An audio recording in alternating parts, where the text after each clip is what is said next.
Alors, salam alaikum wa rahmatullahi ta'ala wa barakatuh. Donc, bonjour tout le monde.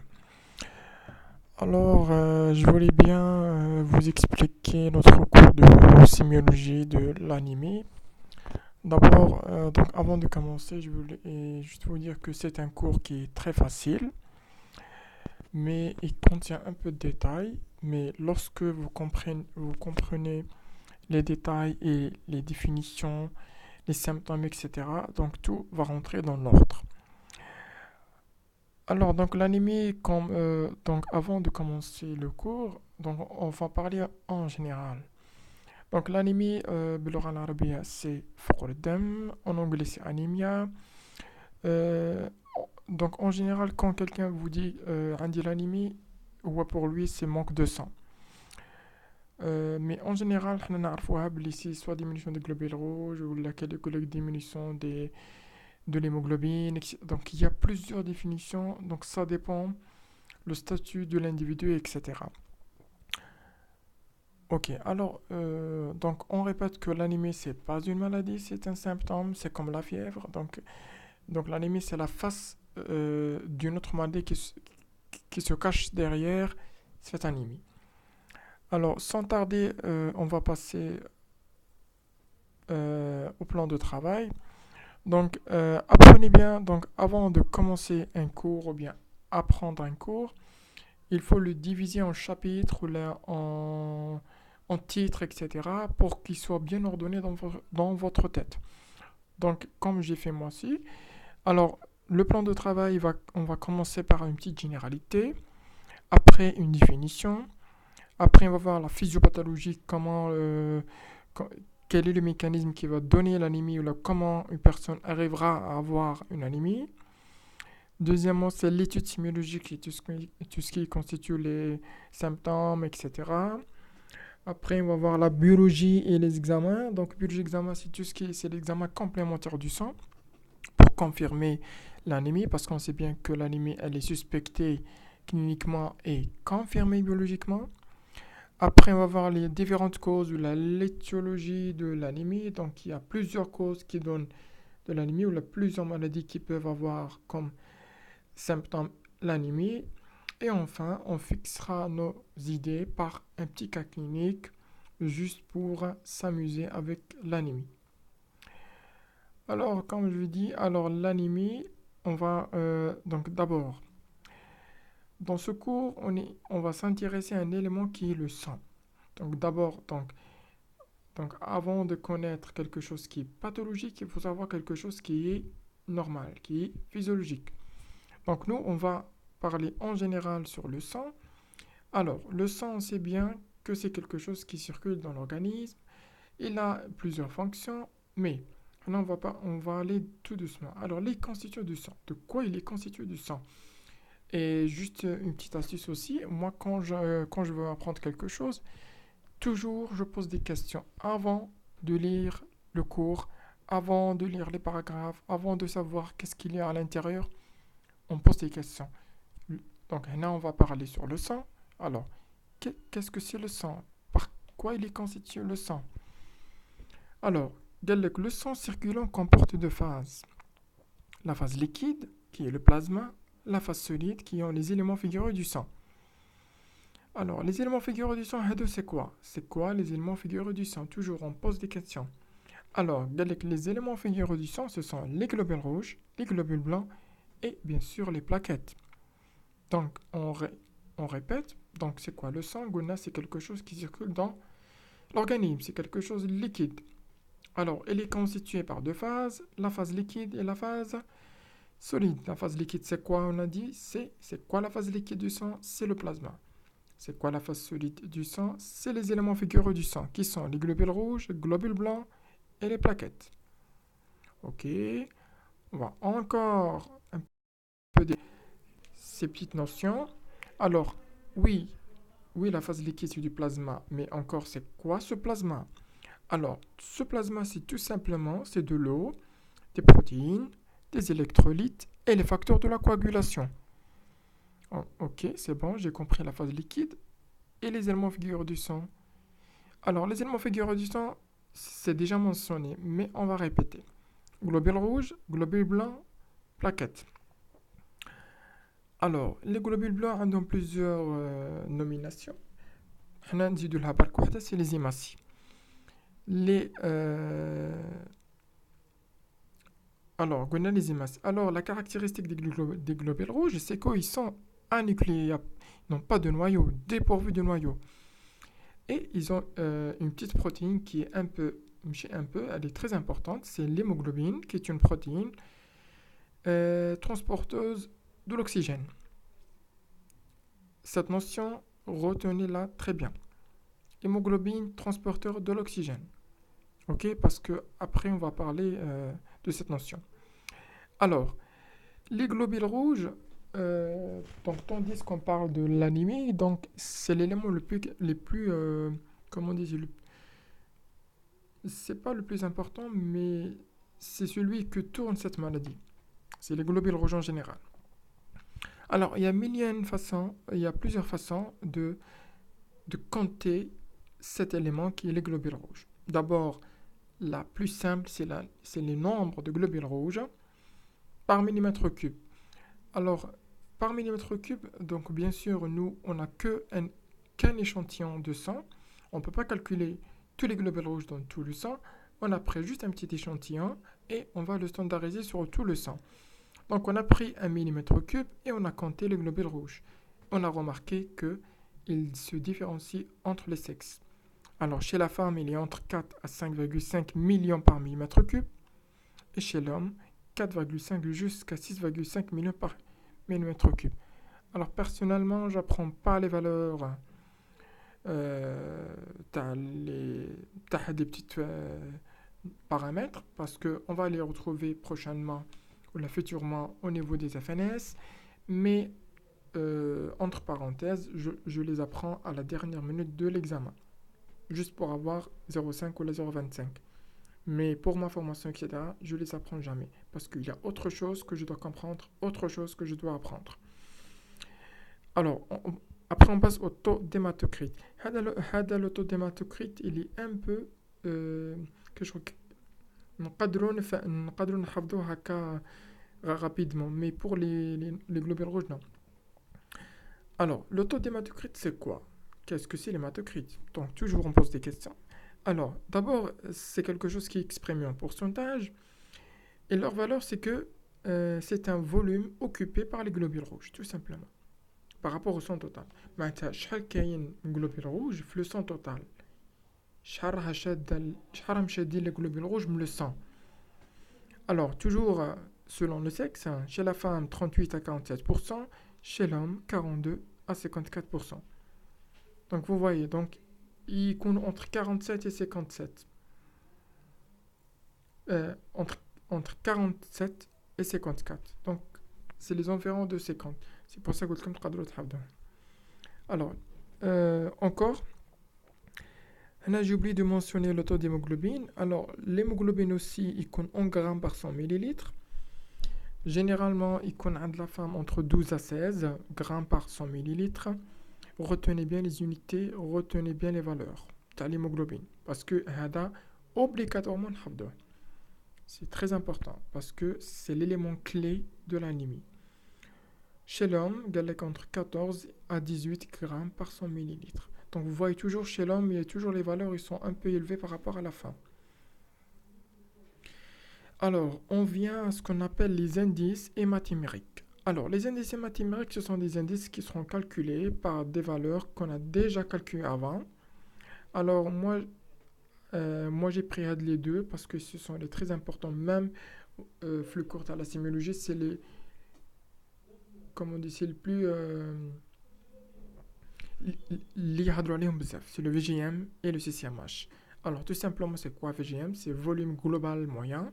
Volume global moyen. Donc, ça va concerner les globules rouges.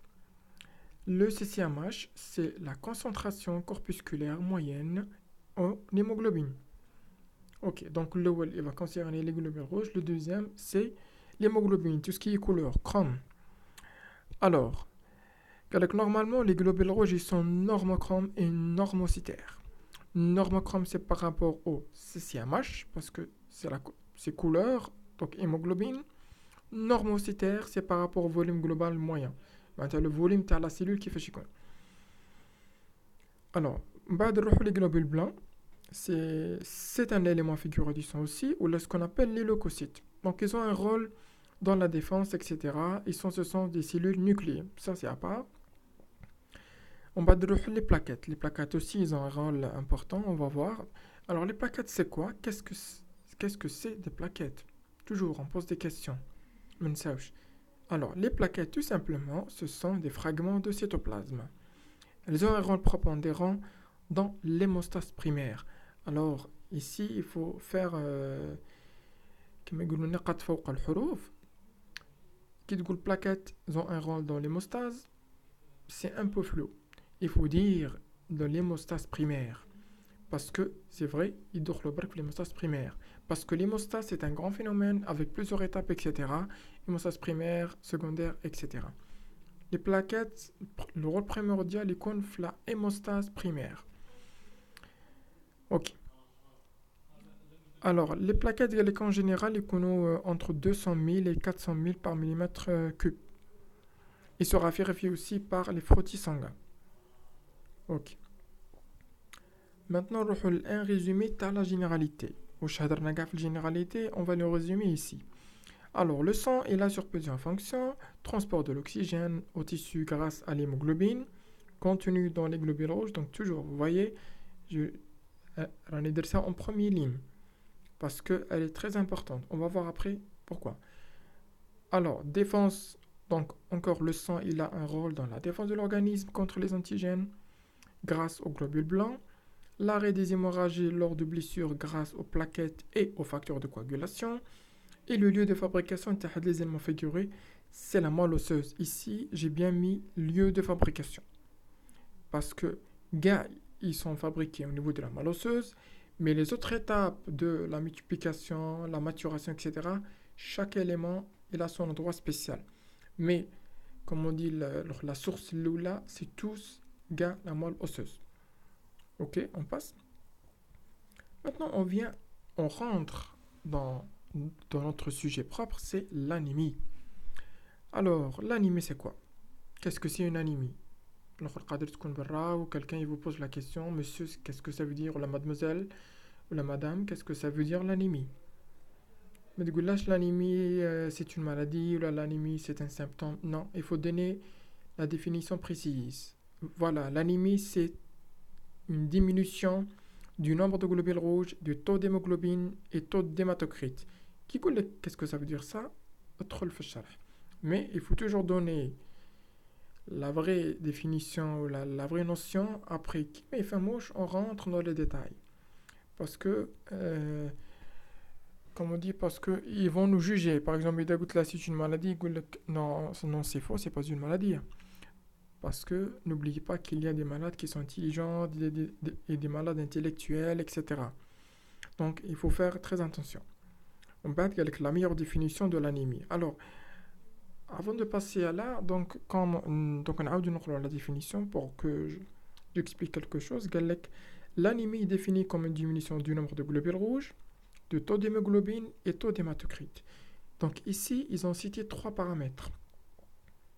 Alors quelqu'un il va nous dire, mais quel est le paramètre qui définit réellement l'anémie? Est-ce que c'est l'hématocrite? Est-ce que c'est l'hémoglobine? Ou les globules rouges?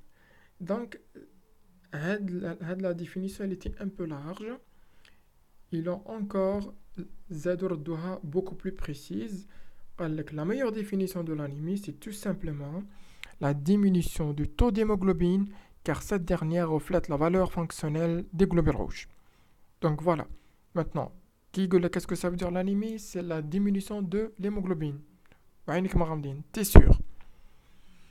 Alors, mais attention, l'hémoglobine aussi, donc c'est une valeur qui différencie entre le sexe. Donc ça dépend, est-ce que c'est une femme ou là c'est un homme. Et les valeurs qu'on a, c'est bon, la finesse.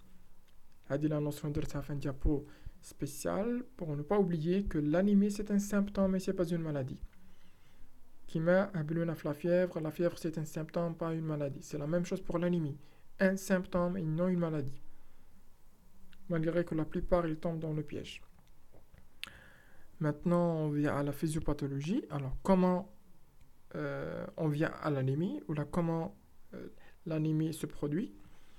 À l'état normal, les globules rouges ils sont fabriqués par la moelle. C'est l'érythropoïèse. L'érythropoïèse, c'est le phénomène de fabrication des globules rouges qui nécessite les matériaux indispensables. Donc, l'érythropoïèse, il y a des matériaux, des facteurs, un environnement, etc. Alors, parmi les matériaux, l'érythropoïèse, c'est le fer, al-hadid, qui permet la synthèse de l'hémoglobine. Et c'est la première chose, parce qu'il est très important. C'est le fer. Deuxièmement, il vient de ce qu'on appelle les facteurs antipernicieux, les l'acide folique et la vitamine B12. Ce sont des facteurs importants pour l'érythropoïèse.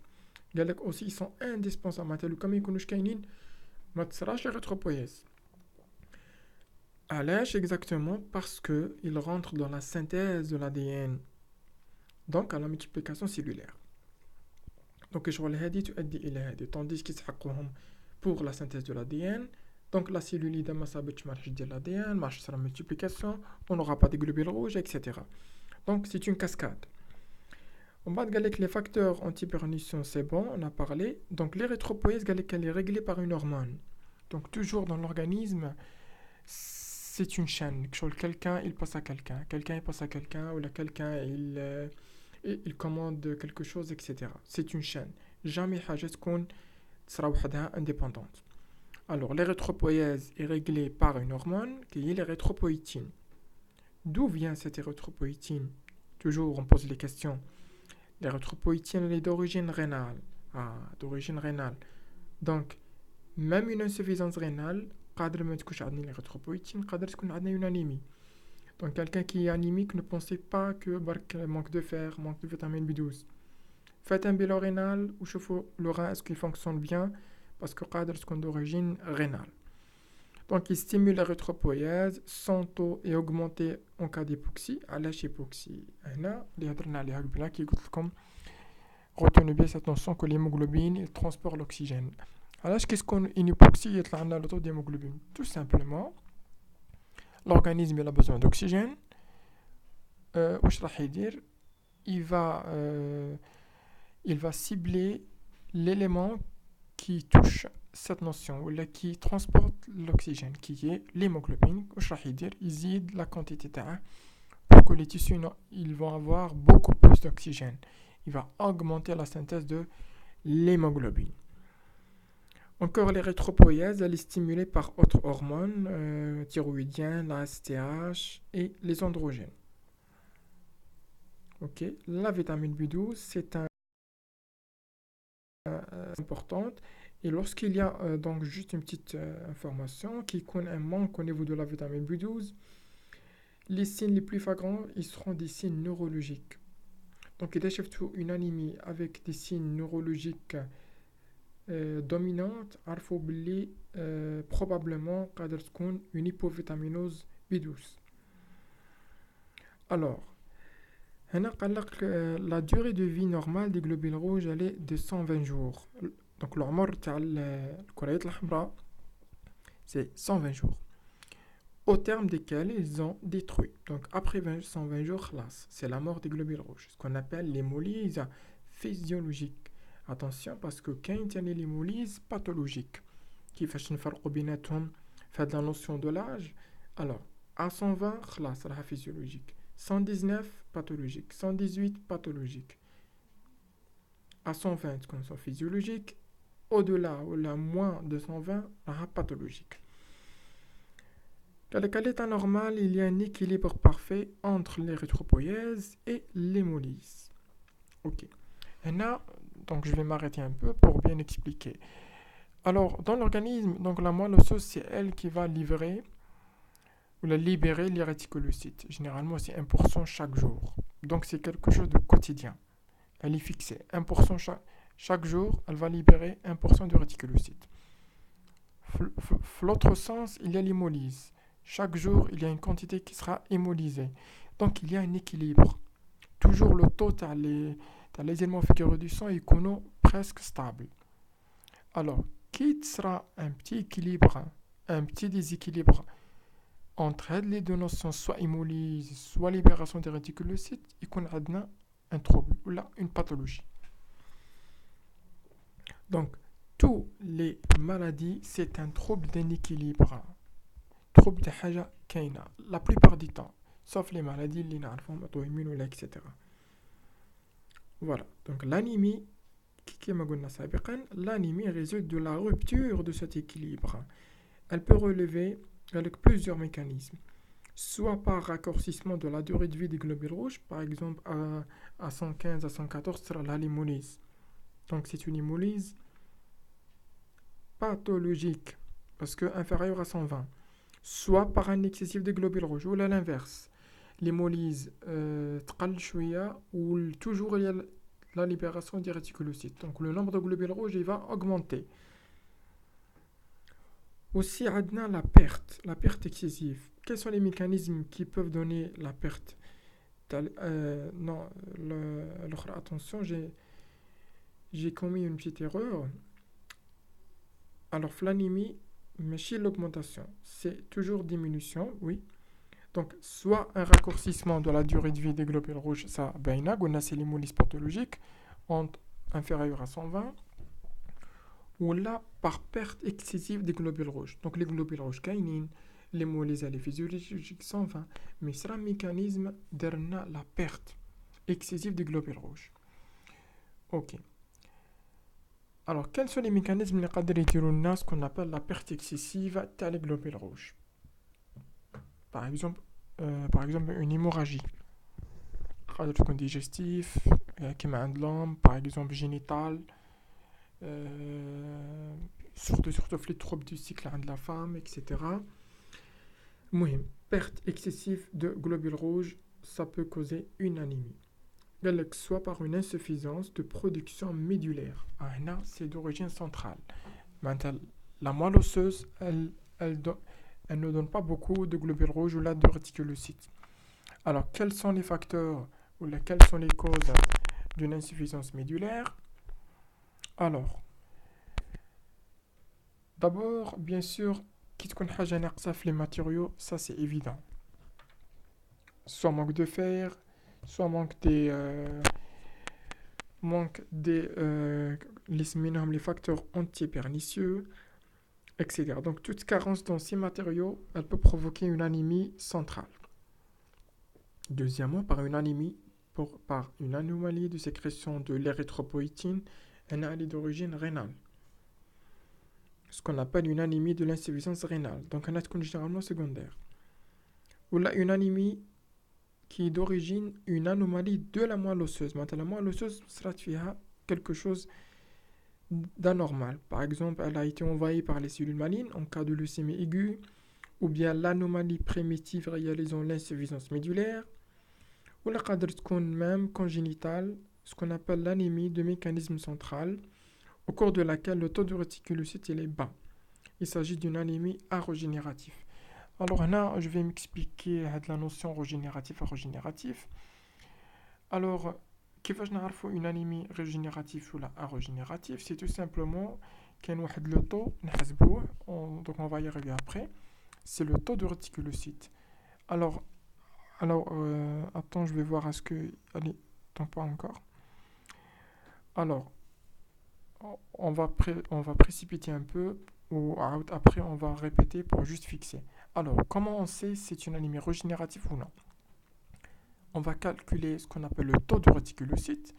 Alors, si le taux de réticulocytes il est à 120 000, il est standardisé 120 000, il est à 15 à 120 000, elle est normale. Si elle est inférieure à 120 000, on peut une anémie. C'est une anémie arogénérative. La moelle osseuse, elle libère moins les réticulocytes. Cette anémie est d'origine centrale, arogénérative. Oui, le taux de réticulocytes supérieur à 120 000, ça veut dire c'est une anémie mais chez centrale, elle est régénérative parce que le taux de réticulocytes il est toujours présent. Donc on cherche compte d'origine quoi? Périphérique, soit par hémorragie, soit par blessure grave, etc. Alors maintenant on vient à la deuxième notion importante de ce cours, c'est l'étude sémiologique. C'est le tableau clinique de l'anémie. Alors, quand quelqu'un a l'anémie, كيفاش تعرفه cliniquement ou là par les symptômes. Donc, quelqu'un qui est anémique, d'abord, il est asthénique. Il a de la fatigue. Ok. Il a des palpitations. علاش les palpitations? Parce que le sang راه ناقص, le cœur il va travailler beaucoup plus pour irriguer les tissus périphériques, etc. Donc, il va faire une tachycardie, palpitation. La pâleur cutanomiqueuse, donc il devient pâle. Mais attention, des fois, qu'il y a une hyperpigmentation ou l'ictère, cette notion de pâleur, elle est un peu discrète. Donc, il faut faire attention.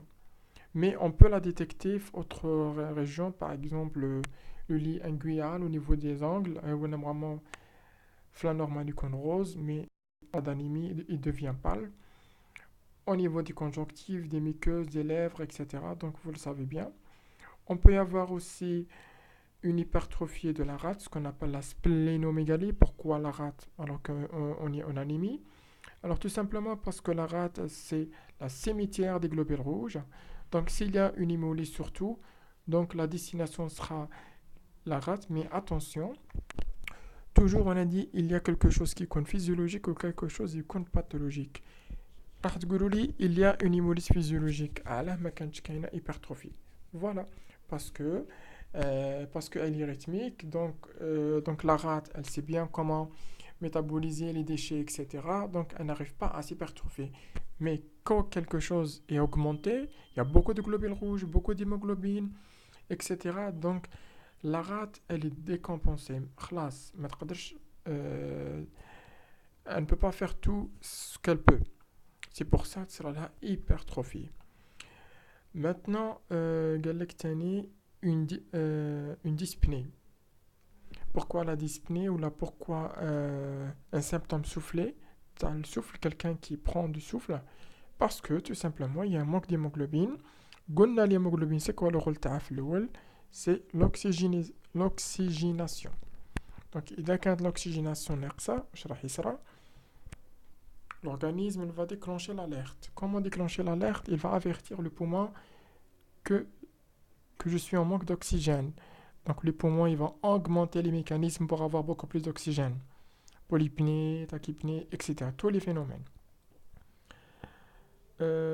Donc les symptômes aussi en général, la pâleur et même la faiblesse. Donc quelqu'un qui est anémique, il est faible parce que les organes, les muscles, etc., ils sont moins irrigués, mais ils ont un manque en nutriments et en oxygène. Donc son fonctionnement, il sera un peu altéré. Donc le moindre effort, ils seront faibles. Ou là, ils vont sentir l'asthénie. Alors on va répéter que cliniquement aussi, l'anémie se manifeste surtout par des signes cutanés. Mais non, je pense cutanomiqueuses. Cutanée. Et par des signes cardiovasculaires. Par exemple, la pâleur. Donc, la pâleur, lorsqu'elle est discrète, est recherchée dans des endroits privilégiés. Donc, on va répéter pour fixer les idées. On a des endroits privilégiés, tout simplement. Au niveau du lingual, dans la coloration normale, l'érosion va disparaître. Au niveau des muqueuses, les lèvres, gencives, conjonctives. Au niveau de la paume des mains, ainsi la disparition de la teinte plus foncée des signes de la main indique la perte de 50% du taux de l'hémoglobine. Donc vous voyez, quand l'examen clinique il est très précis, il va nous montrer beaucoup de choses. Encore, je vous ai mis quelques photos pour mémoriser un peu les symptômes. Donc vous voyez la pâleur. Donc on va prendre photo par photo. On commence par la photo qui est à droite. Donc on voit le lien lingual, il devient beaucoup plus pâle. Au niveau de la muqueuse des yeux, on voit qu'elle est blanchâtre. Et attention, pas jaunâtre, parce qu'il y a aussi, qui compte jaune, c'est le ictère. Donc, quelque chose qui est pâle, il va dévier vers le blanc. Alors, vous voyez aussi les mains. Donc, ce qui est à droite, elle est un peu pâle, et ce qui est à gauche, elle est un peu rouge. Après, à la dernière photo, ce sont les symptômes en général, et surtout la main, parce que c'est quelque chose qui est découvert. Donc, je vous temtem. Donc, il vous dit que donc quelqu'un qui est anémique, donc il va se sentir un peu froid, bien sûr, parce que, parce que l'organisme il est en manque de sang. Qu'est-ce qu'il va faire? Il va réserver son sang, donc il va faire une vasoconstriction périphérique. Pour garder son sang, il fait une oligourie pour préserver de l'eau. Donc tout le mécanisme qui lui permet de préserver son sang, de garder son sang, etc., va le déclencher. Il y a aussi l'augmentation de la respiration pour avoir beaucoup plus d'oxygène, etc. Un trouble cardiaque, ماشي un trouble, mais généralement des palpitations, parce que le cœur il travaille beaucoup plus pour faire irriguer bien les tissus. Alors ici, ils vous disent que les signes cardiovasculaires, ce sont selon l'intensité des signes cardiovasculaires, elle dépend... Non. Les signes cardiovasculaires, l'intensité des signes cardiovasculaires, ils vont dépendre du mode d'installation, est-ce que l'était progressif ou là brutal, et de son intensité, est-ce que les modérés ou là les sévères. Alors on va voir chaque type et on va voir les signes. On commence par une anémie aiguë. Quand on dit aiguë, c'est quelque chose d'installation brutale, soudaine. Exemple, عندنا hémorragie abondante. Quelqu'un s'accompagne d'un état de choc. Un état de choc, on a les symptômes de la polypnée, refroidissement des extrémités, agitation, un pouls rapide, petit filin, la tension artérielle elle est basse, oligurie, veine périphérique collabée, pression veineuse centrale diminuée. Toute chose qui a une diminution de le sang, tension artérielle, oligurie, le pouls rapide, le refroidissement des extrémités, tout ça. Parce que est brutal, c'est un choc. Ou là, on a une anémie chronique, les donc le corps s'est adapté. Les d'installation progressive et les signes cardiovasculaires, ils vont être en fonction de l'intensité. Est-ce que c'est une anémie modérée, ou la sévère? Alors, quitte qu'une anémie modérée, qu'elle se manifeste par des signes fonctionnels apparaissent à l'effort, parce que quitte qu'une modérée, ça veut dire le corps mais des fois qui sera des choses beaucoup plus salées, par exemple avec la dyspnée à l'effort, des palpitations. Donc c'est vrai qu'il peut compenser avec le manque de l'oxygène et des nutriments par le cœur, donc il va augmenter l'irrigation des tissus, etc. Mais le repos, oui, mais en cas d'effort, les besoins des tissus et des cellules vont augmenter. Donc le cœur ne peut pas satisfaire tous les besoins. Donc il commence à se relâcher. Donc il y a les palpitations, les dyspnées d'effort parce qu'il y a un grand manque en oxygène. Attention, ce sont des signes fonctionnels. Ce que le patient nous dit. Par exemple, il dit qu'il y a un petit effort, on بالنهجة, نحس قلبي يخبط, اللي يقول بالخباط, etc.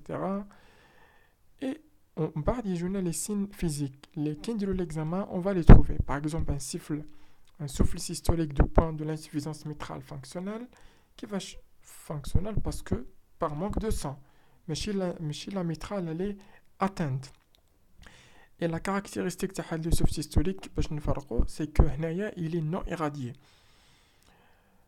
Donc par souffle à la base, par des signes.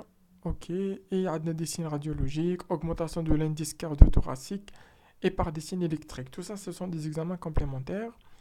On va de l'autre côté une anémie sévère. L'anémie sévère, donc, elle réalise un tableau d'insuffisance cardiaque globale avec une dyspnée permanente, même au repos. J'ai qui m'a quand tu à l'effort, la tachycardie, elle est bien sûr, parce que ça y est, le cœur il a déclenché la guerre. Il y a tout le temps un manque, il y a tout le temps un manque de nutriments, d'oxygène, etc. Donc il va se contracter à chaque seconde. Hépatomégalie congestive, œdème des membres inférieurs, des douleurs angineuses, surtout à des sujets âgés. Alors maintenant, on va voir autres signes de l'anémie qui sont généralement accompagnateurs. Alors, les signes neurologiques. Donc, quelqu'un qui est anémique, généralement, il connaît عندها les céphalées, donc على صحيح الراحة, des vertiges, دوخة, l'hypothymie, يدوخ ويطيح, etc. Et plus rarement ce qu'on appelle la parasthésie qui font évoquer une carence en vitamine B12, au cours de laquelle on recherchera un syndrome coordonal postérieur. Donc comme la vitamine B12 qui t'engrosse, les signes les plus flagrants, c'est les signes neurologiques. Aussi, on peut avoir des signes gastro-intestinaux, c'est la glossite, c'est une inflammation de la langue avec disparition ou la atrophie des papilles qui va se manifester par des sensations de brûlure déclenchées par les métaux ou là les épices. Donc يحس كالحريق في لسانه soit كياكل حاجة حامية ولا les épices et surtout les épices. La dysphagie, donc il y a l'association pour qu'il veut vomir, une diarrhée. Alors sincèrement, je ne sais pas pourquoi il y a une diarrhée. Alors la splénomégalie. La splénomégalie, bien sûr, c'est une hypertrophie de la rate. Pourquoi? Parce que des fois, parce que c'est la cimetière des globules rouges, etc. Donc, il dit elle peut se voir au cours des anémies hémolytiques, voilà, chroniques, des hémopathies malignes et des anémies par carence en fer. Maintenant, la biologie. Alors, dans la biologie, l'âge, elle est très importante parce que l'anémie, elle est toujours suspectée cliniquement. On ne peut pas confirmer Black Clinic, c'est une anémie. Il faut toujours par la biologie pour être sûr. Alors, biologiquement, donc l'anémie, elle est suspectée par la clinique et prouvée par la biologie, par la mesure des trois paramètres. Le nombre de globules rouges, l'hématocrite et surtout l'hémoglobine, qui permettra de calculer les indices hématimères que les VGM ou CCMH. Dans le résultat, il sera indispensable pour classer l'anémie et avoir une orientation étiologique. Parce que l'anémie a plusieurs causes. Et si on ne va pas traiter la cause, donc on va tomber toujours dans les anémies, et ce qui est grave. Totalement. Alors, l'examen clinique recherchera les signes associés à l'anémie qui peuvent orienter vers une étiologie précise. Alors, par exemple, j'ai un malade où c'est une splénomégalie avec un subictère. Donc, c'est une anémie hémolytique chronique. Il faut un peu d'explication pour savoir à l'âge d'une anémie hémolytique chronique. D'abord, la splénomégalie, une hypertrophie de la rate. Ok, à l'âge hypertrophie de la rate, parce que c'est la destruction des globules rouges. Ça, بزيادة ماشي physiologique. Ok, ça la subictère, pourquoi? Alors, la subictère. Alors, subictère, واش قلنا علاقتها c'est la bilirubine. La bilirubine واش علاقتها بالانيمي c'est قلنا l'hémoglobine qui sera métabolisme يعطينا la bilirubine. Donc, madame جانا subictère معناتها كان عندنا une hémoglobine زيادة. Donc, splénomégalie, c'est une destruction, c'est l'hémolyse. Subictère, c'est la bilirubine, etc. Mais قلنا ماشي حاجة physiologique, معناتها pathologique. طولت. Tout simplement, anémie hémolytique chronique. Parce que subictère, parce que c'est à cause de la bilirubine. La bilirubine جاتنا من l'hémoglobine. La splénomégalie, parce que c'est la cimetière. Maintenant, on a douleur osseuse. Donc, quelqu'un est anémique, en même temps, on a douleur osseuse. C'est un peu bizarre. Wesh علاقة l'anémie la douleur osseuse. C'est une anomalie hémolytique congénitale, la drépanocytose. Ou bien c'est moi la leucémie aiguë. Elle touche le sang. Elle touche la moelle osseuse. Donc, elle va provoquer des douleurs. Donc, qui trouve douleur osseuse, en même temps, avec l'anémie, pensez à la leucémie. Maintenant, avec des fièvres aussi et hémorragie cutano-muqueuse. Fièvre, en même temps, hémorragie cutano-muqueuse. Insuffisance médulaire. Maintenant, soit il y a un manque de plaquettes, soit l'essentiel, la moelle osseuse, elle est atteinte. Si quelqu'un a une splénomégalie, donc hypertrophie de la rate, ok. En même temps, adénopathie. Pensez à la leucémie aiguë. Alors, les adénopathies pensez quelque chose un peu plus grave. Maintenant, on va les indices hématémériques et leurs valeurs sémiologiques. Alors, permettant de classer les anémies. Ok. Alors, les deux les plus importants, c'est la VGM et hématémérique. Ok. Maintenant, la VGM normale, le CCMH normal, c'est une anémie normocytaire normochrome. Parce que le VGM, c'est tout ce qui est ocytaire, normocytaire. Normochrome, il y a la couleur. Les CCMH. Donc, tout est dans l'ordre. Maintenant, il doit se donner un physique diminué. Le VGM, c'est CMH. VGM, c'est tout ce qui est pour la cellule. Donc, c'est une anémie microcytaire. Donc, la cellule a le volume de ناقص. pour le CCMH, hypochrome. Ça, c'est évident. VGM augmenté, maintenant la cellule kbira, macrocytaire. CCMH normal, normochrome. Il faut penser par réflexe. Et on بالفهمة mais pas par apprendre parce que إذا حفظنا راح ننساو les mécanismes etc. Et tout ça vient dans l'ordre qui nous ferme. Même si nous ننساو mais qui nous ferme. Donc un petit schéma ou le style ورقة et tout ça vient dans l'ordre. L'examen du frottis sanguin. Quel est l'intérêt de l'examen? Quel est l'intérêt de cet examen? On va voir qu'elle permet de vérifier la taille et la coloration des globules rouges. Donc on peut confirmer la notion de l'IVGM et le CCMH, d'apprécier le globule blanc et les plaquettes, et même on peut avoir les cellules anormales, surtout dans la leucémie. Donc vous voyez comment cet examen est très important. Donc on peut, grâce à juste un examen de frottis sanguin, on peut détecter une leucémie. Les autres examens.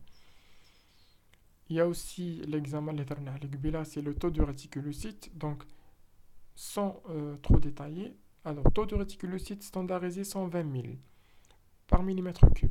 Inférieur à 120 000, c'est une anémie arogénérative. Supérieur à 120 000, c'est une anémie régénérative.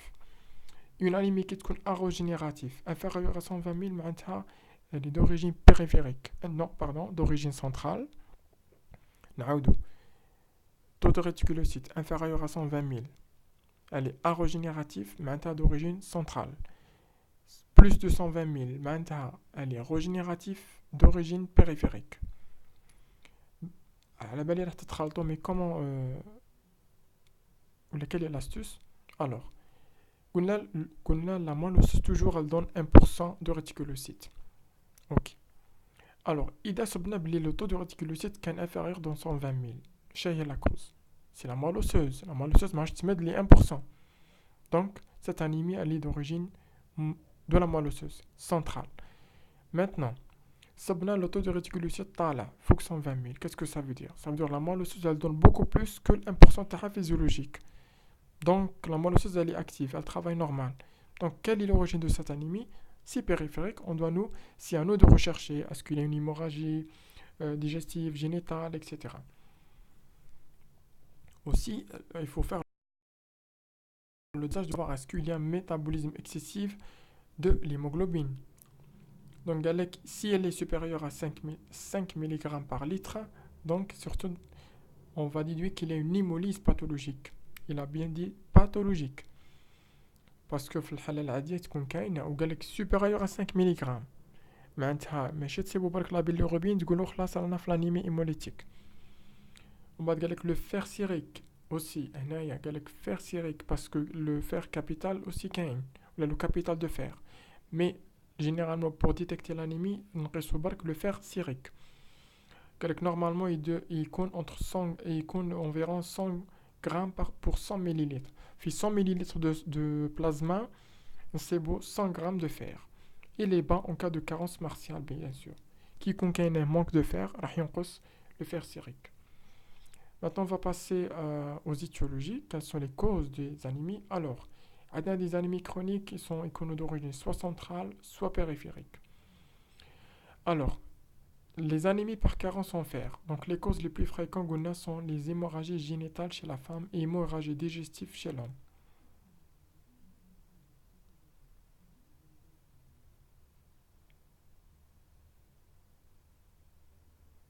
Donc, les anémies par carence en fer.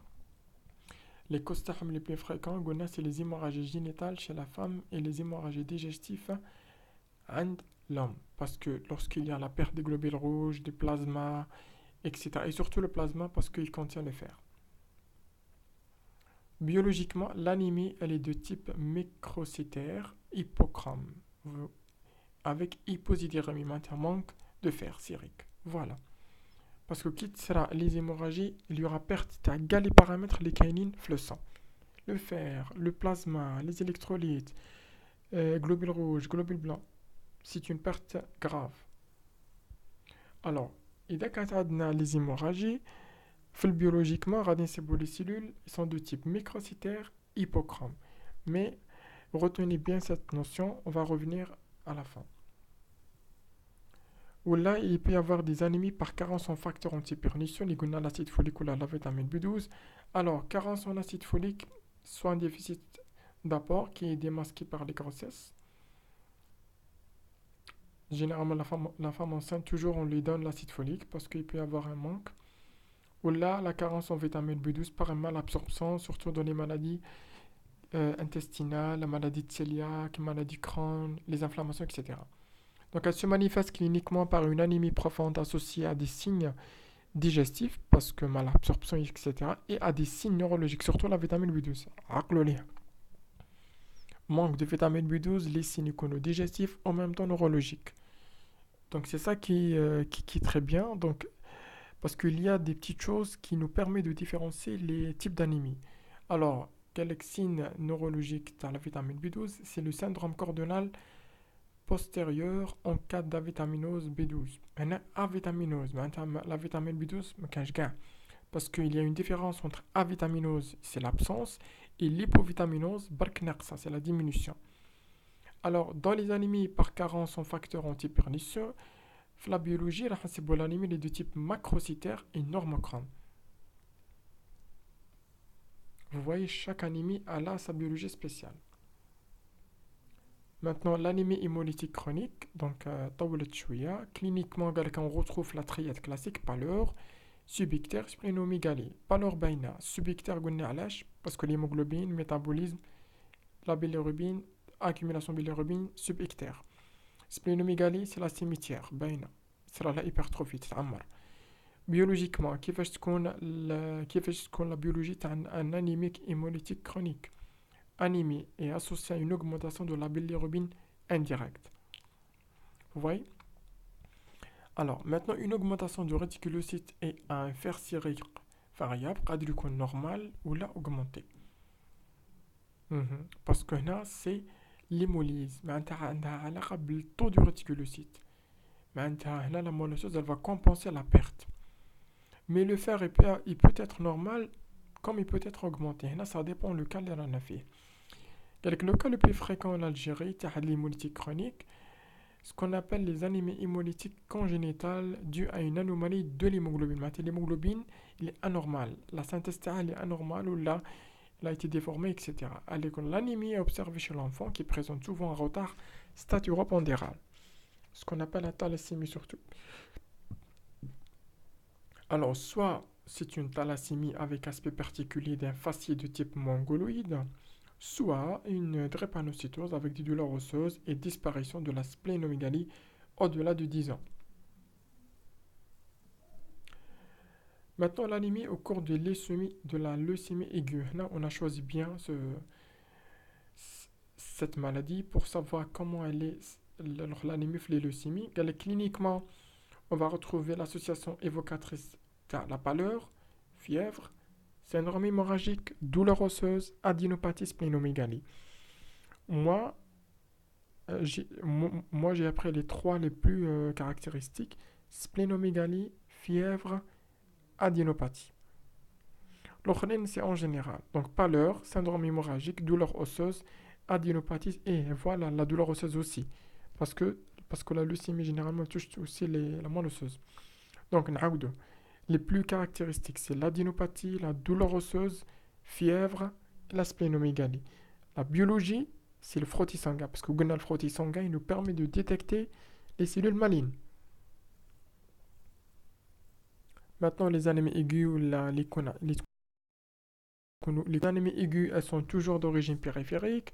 Alors, les anémies post-hémorragiques les plus fréquentes sont les hémorragies digestives.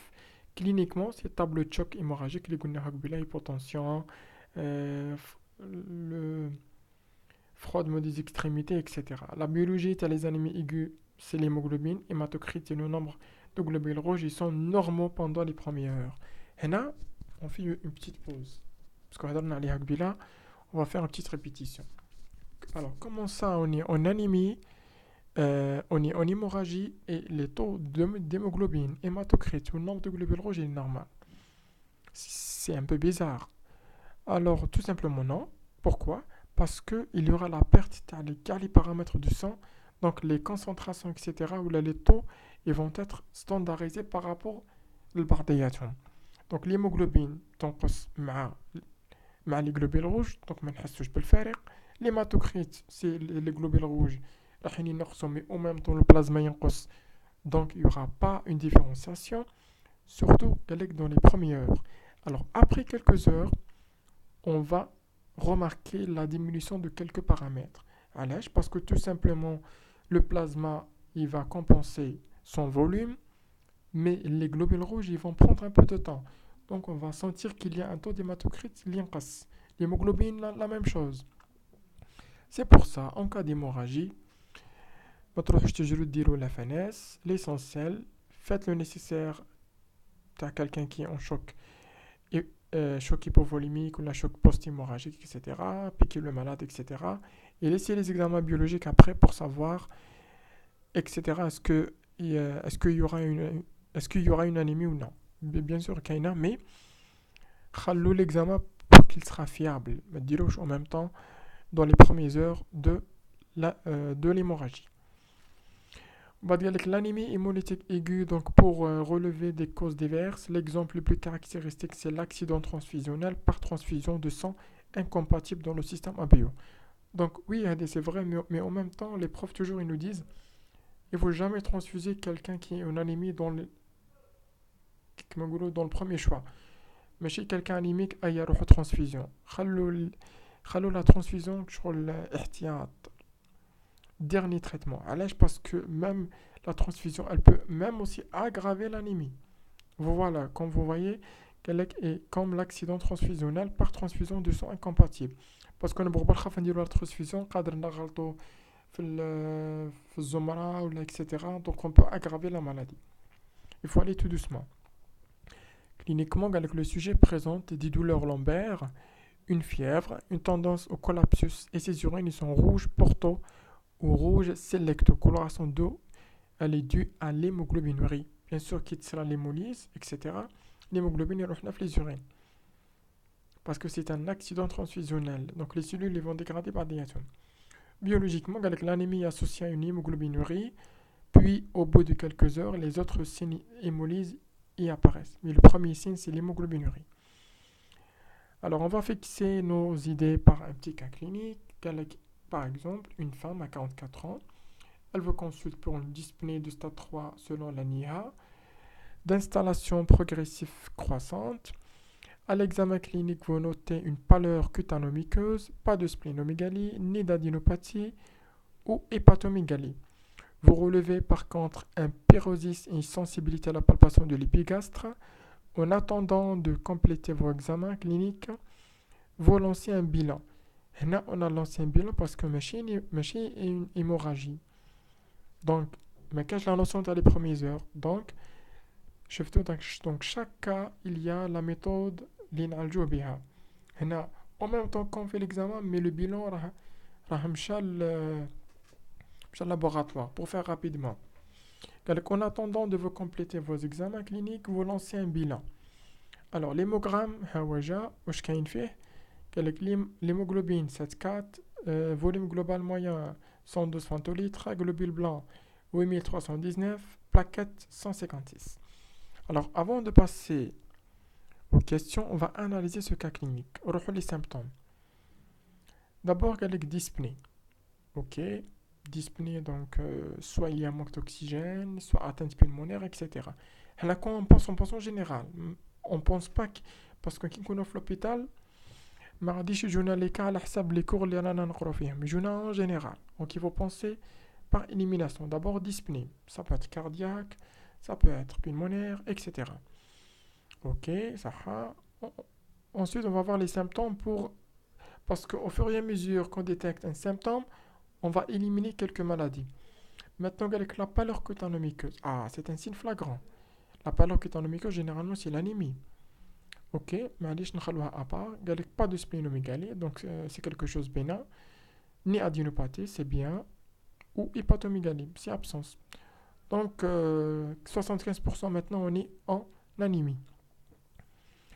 Maintenant vous relevez par contre un pyrosis et une sensibilité à la palpation épigastre. Là c'est un peu flou, mais c'est toujours associé à l'anémie parce que l'épigastre généralement c'est l'estomac, c'est la rate, etc. Donc ça peut avoir relation avec l'anémie. Donc, en attendant de compléter votre examen clinique, volontiers un bilan. C'est bon, j'ai le bilan. Alors, l'hémoglobine, il est à 7. On voit qu'il est un peu inférieur, bzaf. Parce que généralement, il compte entre 11, 12, etc. Volume global moyen 112. Donc, il est augmenté. On a entre 80 et 95. Globule blanc 8319. Plaquettes 150 000. Aussi, il y a un manque de plaquettes. Quel examen demandez-vous en premier et pourquoi? Donc, le taux de réticulocyte à l'âge, d'abord, presque on a confirmé, j'ai confirmé, mais on a suspecté l'anémie, mais on va. Non, on a confirmé parce que d'un hémogramme. Parce que moi, j'ai parlé pas juste cliniquement. Mais on l'a confirmé par la biologie. Alors maintenant, on va encore euh, rentrer dans les anémies. Alors, quel type d'anémie rana fiha? Régénératif, arogénératif. Quel est le test qui nous montre? C'est le réticulocyte. Donc voilà, afin de typer si l'anémie est régénérative ou non. Alors, maintenant, il s'agit d'une anémie arogénérative. C'est bon. Donc, sabana belli, le réticulocyte il est inférieur à 120. Comment écarter une hémolyse associée? قال لك شنو هو لو تيست ولا كيفاش تعرف باللي ما كاش اون هيموليز. الوغ قلنا ليموليز كيفاش نعرفوها لو تيست تاعها. الوغ نخمو في لا فيزيوباثولوجي. الوغ هيموليز واش راح يصير عندنا ليبيراسيون دو كوا لي كونستيتيون تاع الجلوبين روج سي ليموغلوبين. الهيموغلوبين واش يصرى له ميتابوليزم دو l'hémoglobine واش راح يعطينا لا بيليروبين. دونك نديرو لو طو دو تاع لا بيليروبين باش نعرفوا اسكو صرا تليموليز ou non. On va voir. Voilà le taux de bilirubine qui ne doit pas être élevé بزاف. قلنا بلي كاين لا bilirubine في الحالة نورمال مي حنا ما خصناش يطلع بزاف parce que c'est un signe qu'il y a une hémolyse. Ou même l'hépatoglobine ne doit pas être effondrée. Parce qu'عندها علاقة بالتو بلا dégradation تاع l'hémoglobine. Est-ce qu'on transfuse le patient? Et pourquoi? Donc هنا بلا ما تشوفوا la réponse راني déjà قلناها. Non. Parce qu'il n'y a pas de signe de mauvaise tolérance et pas d'indication formelle à la transfusion. ما كاش حاجة تقولنا روحوا ديروا la transfusion en cas d'anémie. Alors, ici, donc il ne faut pas voir les réponses pour qu'on réfléchisse ensemble. Citer les signes de mauvaise tolérance d'une anémie. Alors, نعاودوا la question pour bien comprendre. Citer les signes de mauvaise tolérance d'une anémie. Mauvaise tolérance, معناتها le corps ما قدرش يتادابتا مع l'anémie. Donc, كما نقولوا حنا فشل. Alors, il a commencé à clocher l'alarme et rani en anémie. Alors, à votre avis, quels sont les signes? Alors, l'anémie, c'est toujours un manque de quelque chose, manque de sang, manque d'oxygène, etc. Donc, tout ce qui est en relation de ça.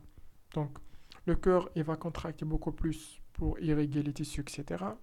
Donc, ça peut être une tachycardie. Le manque d'hémoglobine, le rôle de l'hémoglobine, c'est le transport d'oxygène. Donc, donc, le corps, il va compenser l'oxygène manquant. Il va augmenter les mécanismes pour avoir beaucoup plus de l'oxygène. Donc, ça peut être polypnée, tachypnée, etc.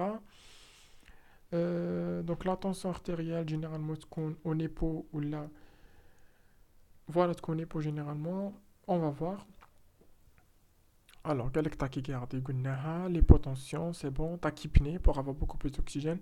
Syncope et l'hypothymie, bien sûr, parce que le cerveau, c'est le premier organe qui sera touché par le manque d'oxygène et manque de nutriments. Donc, les syncopes, l'hypothymie, c'est tout à fait évident. Les altérations de l'état de conscience, les vertiges, etc. Et asthénie profonde. Asthénie profonde parce que les tissus, les organes, ils seront un peu affaiblis, etc. Maintenant, quel diagnostic évoquez-vous? Comment le confirmer? Et quels peut être les autres diagnostics? Alors, c'est l'hypovitaminose B12 par la maladie de Biermer. À l'âge, parce que ce sont beaucoup plus des signes neurologiques. Dosage de la vitamine B12, c'est pour confirmer. La gastrocopie. Attends, c'est comment la confirmer? Alors, la confirmation se compte par une gastroscopie avec biopsie phendique. À l'âge, parce que est-ce qu'il a une atrophie, maladie cœliaque, etc. Les inflammations, maladie Crohn. قال عندهم علاقة بالمالابsorption.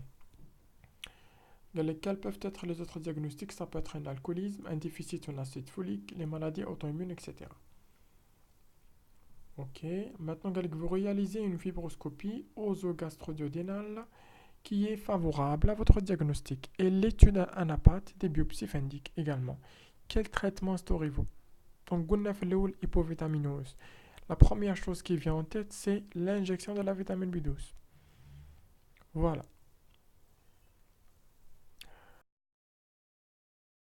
Au bas pathologique, comment peuvent être le taux de globules rouges? Ils seront effondrés. Ou le kbar.